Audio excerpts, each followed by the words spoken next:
కొండగట్టు అంజన్న కథ 8వ భావం. సుమారు 30 నిమిషాల పాటు చదవదగిన తెలుగు కథ. శ్రీ ఆంజనేయ స్వామివారి మహిమ 8వ భావం. కొండగట్టు అనగానే గుర్తొచ్చేది ఓ అనంత శక్తితో నిండిన ఆలయం, అక్కడి పర్వత శ్రేణుల మధ్య నిలిచిన శక్తిమంతుడైన ఆంజనేయుడి విగ్రహం. ఇప్పటివరకు 6 భావాలు, 7వ భావం వరకు మనం చూసిన ఆంజన్న స్వామి చరిత్ర కొనసాగిస్తూ ఇప్పుడు 8వ భావానికి వచ్చాం. భక్తుడి గుండె గాథ. ధర్మారావు కథ. జగిత్యాల సమీపంలో నివసించే ధర్మారావు అనే రైతు ఉన్నాడు. ఆయనకు 4 ఎకరాల పొలం, 2 గేదెలు మాత్రమే ఉండేవి. దానికి తోడు 4 ఆరేండ్ల పిల్లలు. అప్పులు పీక్కేసిన పొలం, గడ్డమీద గింజ మిగలకుండా పోయిన దుస్థితి. ఎన్నోసార్లు నక్కి కన్నీరు పెట్టుకున్నాడు. అయితే అతనికి చిన్నప్పటినుంచి ఓ నమ్మకం. కొండగట్టు ఆంజన్న ఉన్నాడు కదా, ఏదో రోజు తీర్చిపెడతాడు. ఒకరోజు రాత్రి మోకాళ్లమీద కూర్చొని కన్నీళ్లతో ఆంజన్నను కోరాడు. గ్రేటర్ దేన్ స్వామీ, నా పిల్లల ఆకలి మంట చూసి నా గుండె తట్టలేకపోతుంది. నాకు నీవే దిక్కు, దయచేసి నన్ను కాపాడు. ఆ రాత్రే ధర్మారావుకి కలలో స్వామివారు దర్శనమిచ్చారు. ఆంజన్న తేజోరూపంలో మాట్లాడుతూ, గ్రేటర్ దేన్, పల్లె చివర ఉన్న చెరువు దగ్గర రేపు వెళ్ళు. నీకు సాయం అక్కడి నుంచే వస్తుంది. ఆంజన్న ఆశీర్వాదం. వెంటనే లేచి ఉదయం ధర్మారావు చెరువు దగ్గరకు వెళ్లాడు. అక్కడ ఓ వృద్ధుడు ఉన్నాడు. అతని దగ్గరకు వెళ్లి ఆశ్చర్యంగా అడిగాడు. గ్రేటర్ దేన్, మీరెవరు సార్? ఈ చెరువు దగ్గర ఎందుకు ఉన్నారు? వృద్ధుడు ముస్కొట్టి అన్నాడు. గ్రేటర్ దేన్, నీ బతుకులో వెలుగు రావాల్సిందే. ఈ సంచిలో నాటు విత్తనాలు ఉన్నాయి. ఇవి పొలం వేయి, నీకు ఆశ్చర్యమే కలుగుతుంది. ధర్మారావు వృద్ధుడి మాటలు వినిపించుకున్నాడు.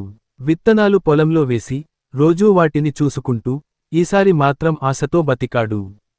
ఆ ఏడాది భారీ వర్షాలు వచ్చాయి. ధర్మారావు పొలానికి విరిగిపడిన పంటలు వచ్చాయి. విత్తనాలు వేసిన ప్రతి చోటా దట్టమైన పంట. అమ్మి లక్షల రూపాయల ఆదాయం వచ్చినది. అప్పులు తీర్చాడు. పిల్లలకు చదువు పెట్టించగలిగాడు.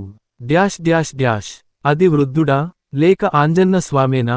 ఆ పంట తీయగానే ధర్మారావు ఆ వృద్ధుణ్ణి వెతకడానికి చెరువు వద్దకు తిరిగి వెళ్లాడు. కాని అక్కడ ఎవరూ లేరు. ఊరి పెద్దల్ని అడిగాడు. ఎవరికీ అతనెవరో తెలియలేదు. అప్పుడే ధర్మారావుకు తెలిసింది. గ్రేటర్ దేన్, ఆ వృద్ధుడు ఎవరు కాదు, మన కొండగట్టు ఆంజన్నే స్వయంగా వచ్చి కాపాడిన మహానుభావుడు. ఆ రోజు నుండి ప్రతి సంవత్సరం ధర్మారావు తన తొలి పంటను కొండగట్టు ఆలయానికి తీసుకెళ్లి స్వామికి నైవేద్యం వేసే సంప్రదాయాన్ని ప్రారంభించాడు. సారాంశం.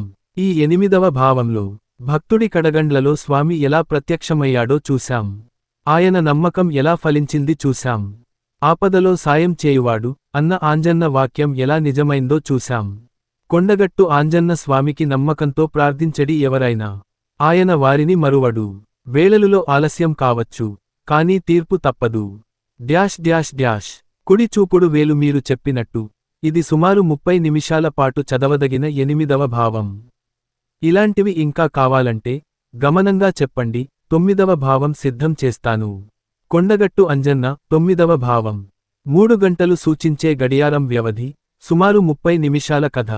స్క్రోల్ భక్తి కథ, కల్పిత పౌరాణిక ధోరణిలో. 9వ భావం. భక్తికి ఫలితమైన అనుగ్రహం. కొండగట్టు పర్వత పైన అంజన్న స్వామి ఆలయం వెలుగు ప్రసరిస్తున్న ఆ ప్రాంగణంలో అశేష భక్తులు పోటెత్తుతున్న కాలం అది. వడలూరు గ్రామానికి చెందిన ధర్మయ్య అనే రైతు, భార్య లక్ష్మమ్మతో కలసి, వారి కుమారుడు చిన్నారెడ్డితో కలిసి చాలా సంవత్సరాలుగా నిష్కల్మషమైన భక్తితో కొండగట్టు అంజన్నను పూజిస్తూ వచ్చారు. ధర్మయ్యకే కాదు, గ్రామంలో చాలామందికి కలిసిన పెద్ద సమస్య, వరుసగా 3 సంవత్సరాలుగా వర్షాలు పడకపోవడం వల్ల పంటలు నాశనం అవుతున్నాయి. బావులు బొక్కలు ఎండిపోతున్నాయి. గోవులను త్రాగునీరు త్రాగించాలంటే నడి గ్రామం నుండి 4 కిలోమీటర్లు నడిపించాలి. ప్రజల కన్నీళ్లు కూడా ఎండిపోయాయి.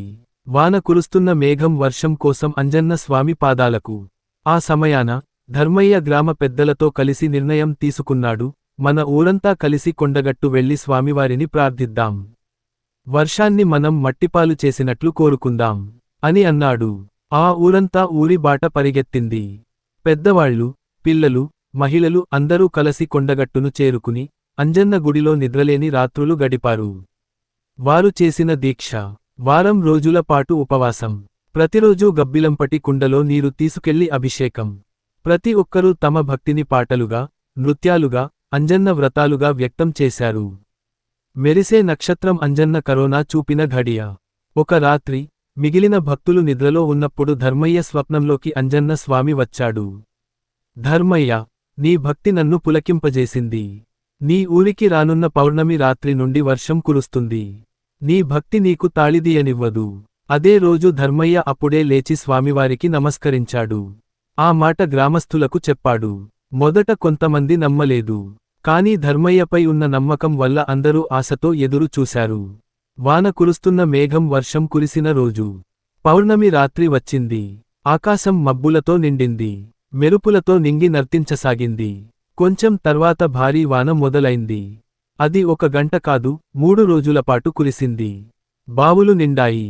చెరువులు తెరచుకున్నాయి. పొలాలు కాసినట్లు తయారయ్యాయి. గ్రామమంతా ఆనందంతో ఊగిపోయింది. చెర్రీ పువ్వు ఉత్సవాలు, ఉచిత అన్నదానం. ఆ క్షణం నుండి, ప్రతి సంవత్సరం ఆ వర్షానికి జ్ఞాపకంగా, పౌర్ణమి రోజున గ్రామస్థులు కొండగట్టు వెళ్లి స్వామివారికి ప్రత్యేక పూజలు చేస్తూ వచ్చారు. ఉచిత అన్నదానం, వృద్ధులకు సహాయం, గోశాలలకు గోధుమలు ఇవన్నీ వారి అభిషేక విధిగా మారాయి. చేతులు ముడుచుకున్న వ్యక్తి భావం సారాంశం. ఈ భావం మనకు తెలియజెప్పేది, నిస్వార్థ భక్తికి దేవుడు తిరస్కరించడు. నిజమైన ప్రార్థన, కల్మషం లేని ఆత్మనిష్ఠ, ప్రకృతిని కూడా మారుస్తుంది. ఈ కథను మీరు మళ్లీ వినాలంటే లేదా అభినయంగా చెప్పాలంటే, పాటలు, ప్రార్థనలు, భక్తుల డైలాగ్స్, అంజన్న స్వప్నదర్శనం అన్నీ కలిపి మృదుస్వరంలో చెప్పడం ఉత్తమం. ఇలాంటి మరో భావం కావాలంటే చెప్పండి, ముంచెత్తేలా చెబుతాను. కొండగట్టు అంజన్న. పాట. 10వ భావం భక్తి పరాకాష్ట. వ్యాసం సమయం సుమారు 30 నిమిషాలు చదవడానికి సరిపడే విధంగా.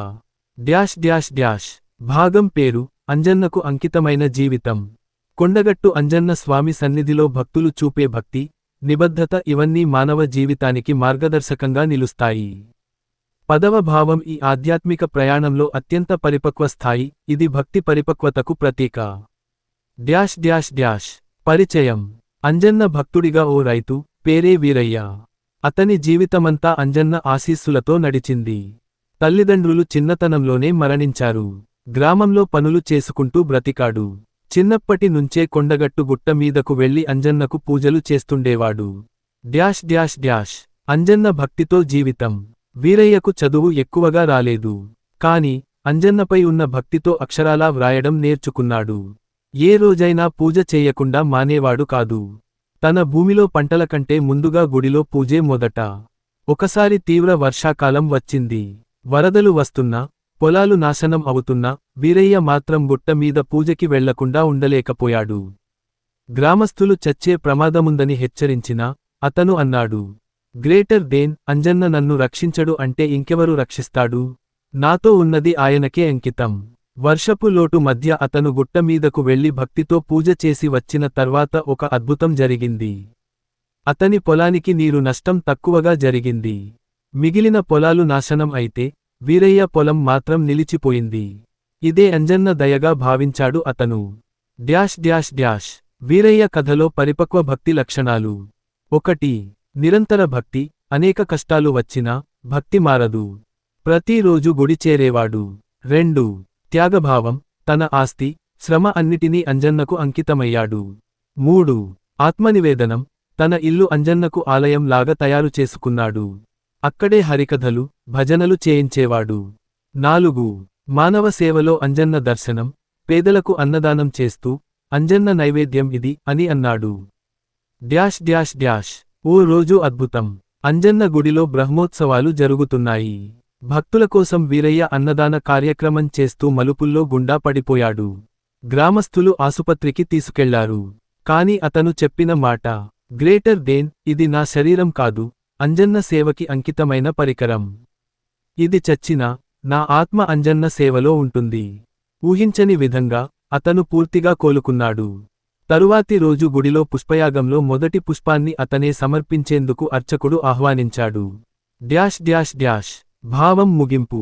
10వ భావంలో అంజన్న భక్తి అనేది శుద్ధ ప్రేమ, నిస్వార్థ సేవ, త్యాగం, ఆత్మనివేదనతో కూడినదిగా ఉంటుంది. వీరయ్య జీవితం ఈ భావానికి ప్రతీక. భక్తి అంటే గుడిలో కూర్చోనడమే కాదు, జీవితం మొత్తం అంజన్నకు అంకితంగా జీవించడం. Dash dash dash. చివరి పాఠం. అంజన్న అనేది ఒక్క దేవుని రూపమే కాదు. అది ఓ జీవన పద్ధతి, ఓ నిబద్ధత. పదవ భావం మనకు చెప్పేది, ఆత్మను అంజన్నకు అర్పించిన భక్తుడికి భయం ఉండదు, నష్టముండదు, విడిపోవడం ఉండదు. Dash dash dash. ఇది కొండగట్టు అంజన్న 10వ భావం, 30 నిమిషాల పఠనానికి సరిపడేలా రూపొందించబడింది. మీకు ఇది ధ్యానంలో ఉపయోగపడేలా, ఆధ్యాత్మికంగా నిండి ఉండేలా తయారు చేయబడ్డది. ఇంకా భావాలు కావాలంటే చెప్పండి, 11వ భావం కూడా సిద్ధం చేస్తాను.